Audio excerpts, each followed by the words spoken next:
नमस्कार दोस्तों, आपका स्वागत है संस्कार चैनल पर। आज हम भारतीय समाज में पुरातन समय से चले आ रहे संस्कारों में से एक संस्कार पाणी ग्रहण संस्कार के बारे में बात करेंगे। पाणी ग्रहण संस्कार अर्थात विवाह। हिंदू धर्म में विवाह को 16 संस्कारों में से एक संस्कार माना गया है। विवाह का जो मतलब होता है वो यह है कि जब कोई व्यक्ति विशेष रूप से उत्तरदायित्व वहन करने में समर्थ हो जाता है, तब उसके माता पिता उसके योग्य कन्या को ढूंढकर उसका विवाह करते हैं। इस विवाह के कई प्रकार होते हैं। भारतीय समाज में जो विवाह होता है वह स्पेशली हिंदू धर्म में जो विवाह होता है वो जन्म जन्मांतरों के का संबंध होता है, जिसे किसी भी परिस्थिति में तोड़ा नहीं जा सकता, क्योंकि हिंदू धर्म में अग्नि के 7 फेरे लेकर ध्रुव तारे को साक्षी मानकर 2 तन मन एवं एक आत्मा पवित्र बंधन में बंध जाते हैं। अन्य समाजों में भी विवाह होता है, लेकिन वो एक करार के रूप में होता है, जिसे किसी भी विशेष परिस्थिति में तोड़ा जा सकता है। हिंदू विवाह में पति पत्नी शारीरिक संबंध से अधिक आध्यात्मिक संबंध रहता है। इस संबंध को बहुत ही पवित्र माना गया है। हिंदू मान्यताओं के अनुसार मानव जीवन को 4 आश्रमों में माना गया है: ब्रह्मचर्य आश्रम, गृहस्थ आश्रम, संन्यास आश्रम एवं वानप्रस्थ आश्रम। अगर किसी व्यक्ति का पाणी ग्रहण संस्कार नहीं हुआ है तो वह गृहस्थ आश्रम एवं वानप्रस्थ आश्रम का निर्वहन नहीं कर पाएगा।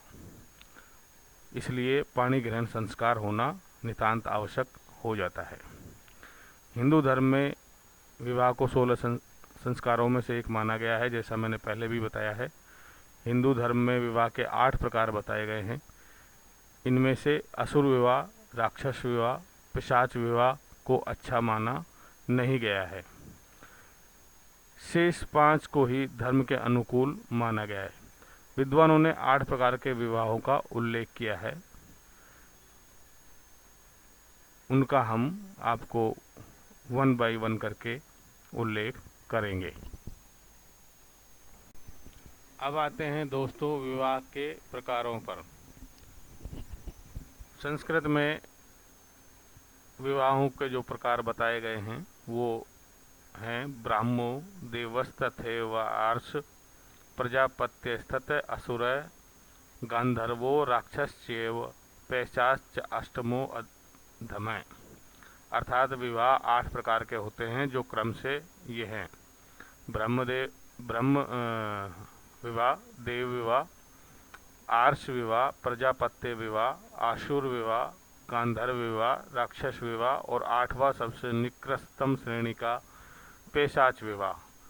हिंदू धर्म ग्रंथ में प्रचलित विवाह विधियों के प्रकार धर्मवेत्ता ऋषि मनु के अनुसार 8 प्रकार का विवरण दिया गया है। नारद पुराण के अनुसार सबसे श्रेष्ठ प्रकार का विवाह ब्रह्म ही माना गया है। इसके बाद देव और आर्ष विवाह को भी बहुत उत्तम माना गया है। विवाहों के प्रकार में सबसे पहला प्रकार आता है ब्रह्म विवाह। आच्छाद्य चार्चयित्वा च श्रुतिशीलवते स्वयं आहूय दानम कन्याया ब्राह्मो धर्मे प्रकीर्तते।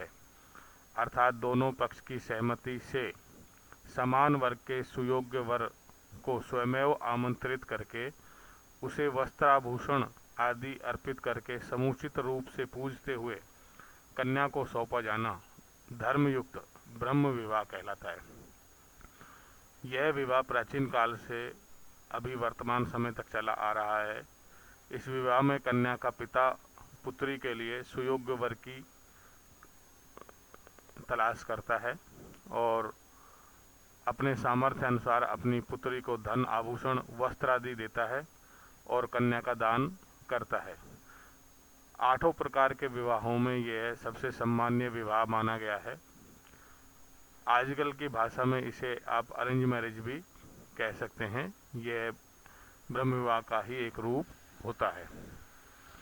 ब्रह्म विवाह में माता एवं पिता दोनों संकल्प लेते हैं कि वर पक्ष के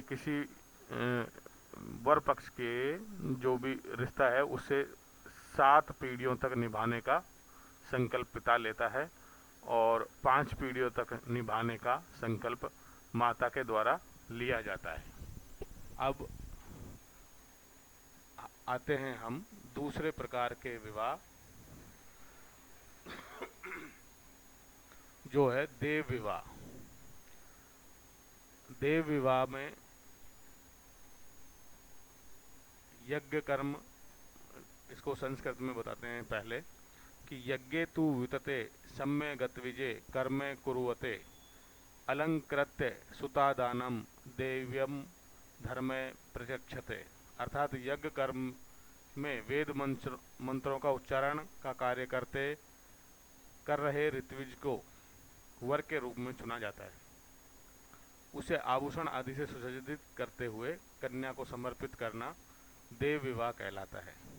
प्राचीन काल में यज्ञ कर्म आम प्रचलन में था, जिसमें वेदज्ञ पंडित वृंद भाग लेते थे।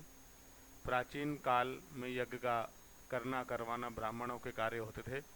वैदिक मंत्रों के साथ उसे संपादित करने वाले को ऋत्विज कहते हैं। वर की खोज कर रहे माता पिता ऐसे वरों को कन्यादान करके पुत्रियों का विवाह संपन्न करते हैं। देव विवाह ब्रह्म विवाह से मिलता जुलता है माना जाता है, क्योंकि इसमें भी वेद शास्त्रों के अध्येता वर को ही चुना जाता है।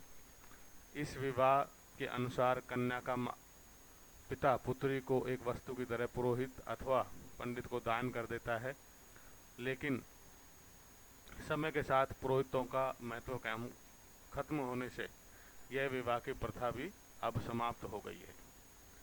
तीसरे प्रकार का विवाह जो होता है दोस्तों, वह होता है आर्ष विवाह।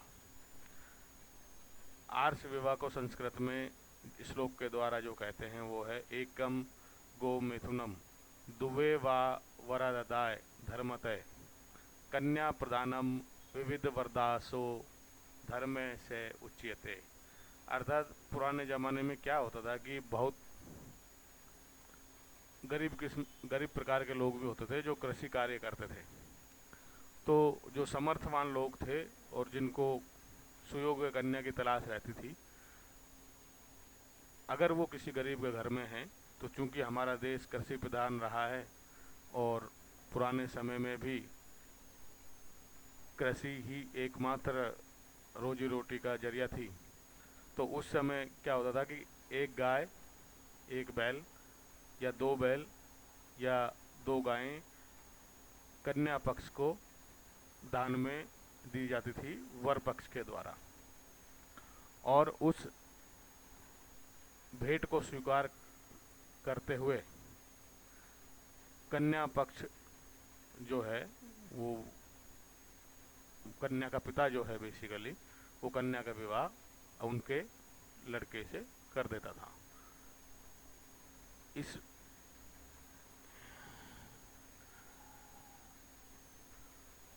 प्राचीन काल में भारतीय समाज में गाय बैलों की बड़ी ही निर्विवाद उपयोगिता रही है, इसलिए इस प्रकार से भी विवाह किए जाते थे।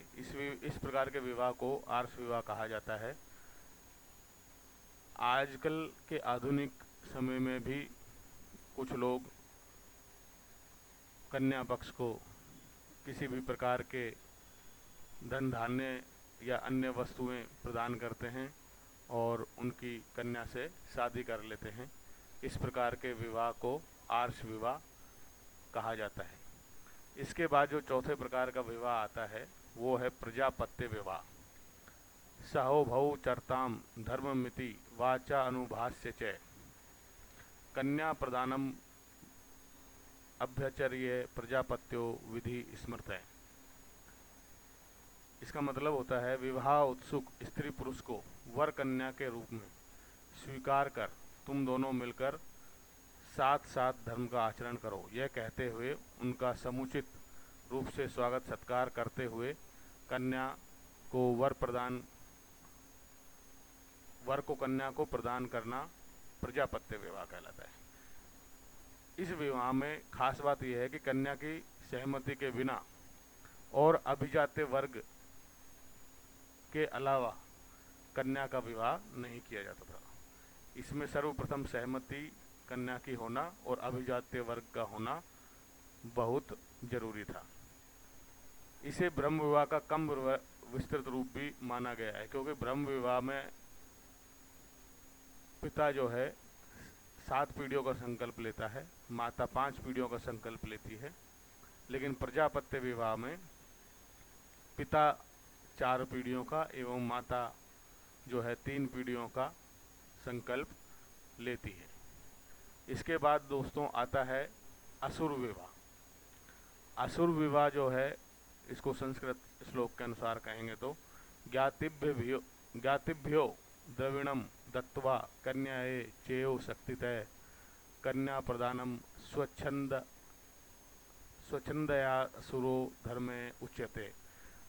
मतलब जैसा कि नाम से स्पष्ट है कि ये असुर विवाह है। असुर विवाह में कन्या पक्ष के बंधु बांधवों और स्वयं कन्या को वर पक्ष द्वारा स्वेच्छा या अपनी सामर्थ्य के अनुसार धन दिए जाने के बाद किए जाने वाले कन्यादान को धर्म सम्मत असुर विवाह कहा गया है। देव विवाह में वर पक्ष को धन आभूषण दिए जाते थे, लेकिन जैसा कि मैंने बताया असुर विवाह है तो वो देवों के विपरीत कार्य करते थे। तो इसमें उनके विपरीत विवाह में वर के द्वारा कन्या पक्ष को यथाशक्ति धन देना होता है। समाज के कुछ तबकों में कदाचित आज भी ऐसे अल्प प्रचलित विवाह देखने को मिलते हैं। इसे भी धर्म सम्मत विवाह ही समझा जाता है। वर्तमान समय में अभी भी कुछ भागों में ऐसा विवाह देखा जा सकता है, जहां लालच में पड़कर पिता अपनी कन्या का विवाह जबरदस्ती किसी लड़के से करा देता है। गरीबी की हालत में तो यह विवाह बहुत आम हो गया है, और भारत के कुछ राज्य हैं जहां लड़कियों का अभाव हो गया है और अन्य राज्यों से पैसे देकर विवाह किया जाता है, तो यह भी असुर विवाह की श्रेणी में शामिल गया है। इसमें कन्या की मर्जी होना ना होना किसी प्रकार का कोई महत्व नहीं रखता है। अब आते हैं छठवें नंबर के विवाह पर। छठवें नंबर का विवाह होता है गंधर्व विवाह, जिसको आज की पाश्चात्य शैली की भाषा में लव मैरिज भी कहते हैं। गंधर्व विवाह जो है, इसको संस्कृत में किस प्रकार परिभाषित किया गया है वो मैं आपको बताता हूँ। इच्छाया या अन्य योग संयोग कन्याश्च वरस्य च गांधर्व से तु विज्ञेयो मैथुन्य काम संभव है। इसका मतलब होता है कन्या एवं वर की इच्छा से परस्पर सहमति से जो शारीरिक संबंध बनाने तक पहुंच जाते हैं, उसकी परिणति के रूप में उसे गंधर्व विवाह की संज्ञा दी गई है। परिवार वालों की सहमति के बिना वर और कन्या बिना किसी रीति रिवाज के आपस में विवाह कर लेना गंधर्व विवाह कहलाता है। अब इसमें दोस्तों मैं एक आपसे जिक्र करना चाहता हूँ कि महर्षि मनु की कथा के अनुसार इस विवाह में लड़का लड़की जब एक दूसरे को पसंद कर लेते हैं और प्रेम में पड़कर परस्पर संबंध स्थापित कर लेते हैं, तब इसे गंधर्व विवाह कहा जाता है। प्राचीन समय में महाराजा उनके द्वारा भी कभी कभी इस प्रकार के विवाह किए जाते थे, परंतु भारत के कुछ भागों में अभी भी ऐसे समारोह का आयोजन किया जाता है जहां पर लड़की अपने लिए लड़के का चुनाव करती है और शादी होने से कुछ दिन पहले उसके साथ बिताती है। गंधर्व विवाह का उल्लेख शास्त्रों में भी मिलता है, जिसे शकुंतला दुष्यंत की पौराणिक कथा के रूप में भी हम जानते हैं। उस कथा में आखेट के लिए गए राजा दुष्यंत की वन में मेनका विश्वामित्र की पुत्री और कण्व ऋषि के आश्रम में पल रही शकुंतला पर पड़ती है। वे वे उसके प्रति आकर्षित हो जाते हैं। दोनों के बीच वार्तालाप होता है, निकटता बढ़ती है, जिसकी परिणति शारीरिक संबंध स्थापना में होती है। वे दोनों परस्पर विवाह संबंध में बंध जाते हैं, जिसे कण्व ऋषि की स्वीकृति मिलती है। उसी संबंध से राजा भरत का जन्म होता है, जिसके नाम पर हमारे देश का नाम भारत पड़ा है। गांधर्व विवाह वस्तुतः प्रेम विवाह है, जो वर्तमान काल में युवक युवतियों में बहुत लोकप्रिय होता जा रहा है। अगला प्रकार है दोस्तों राक्षस विवाह।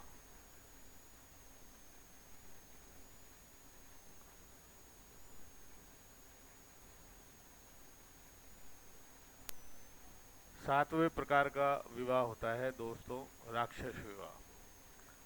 राक्षस विवाह को संस्कृत में जो परिभाषित किया गया है वह है हत्वा छित्वा च बित्वा च क्रोशंती रुदंती गुहात प्रसह कन्या हरणम राक्षसो विधि रुच्यते। अर्थात कन्या पक्ष के निकट संबंधियों, मित्रों, सूर्यदेव आदि को डरा धमका करके, आहत करके अथवा उनकी हत्या करके रोती चीखती चिल्लाती कन्या को घर से जबरन उठा ले जाना और विवाह कर